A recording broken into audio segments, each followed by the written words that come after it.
ఈ దినాలలో ఆత్మ సంబంధివిగా నువ్వు అడుగులు వేస్తే, ఆత్మ సంబంధమైన ఆలోచన వస్తే, ఆత్మ ద్వారా శరీర క్రియను జయిస్తావు.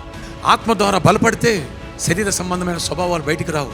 ప్రతి చిన్న విషయాలు కూడా నువ్వు కాంప్రమైజ్ అవుతావు, అడ్జస్ట్ అవుతావు.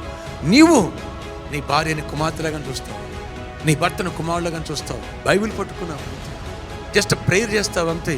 ఇంటర్నల్గా నువ్వు ఆత్మచేత శరీర క్రియలను జయించే ఆ ప్రార్థన, ఆ భక్తి, ఆ వాక్యము నీకు లేదు. ఒకవేళ వాక్యమును చోటు ఇవ్వవు, బింది మీద మోచేసుకొస్తావు. అందుకని ఆత్మానుసారులు ఆత్మ సంబంధం మనం చూస్తారు. అక్కడ బహుమానం పొందాలని ఈ భార్యని ప్రేమించాలి, ఈ భార్యని అర్థం చేసుకోవాలి. అక్కడ బహుమానం పొందాలి, ఈ భర్తకు నేను లోబడాలి.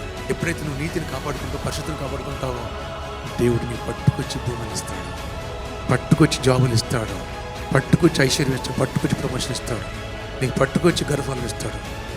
హల్లెలూయా.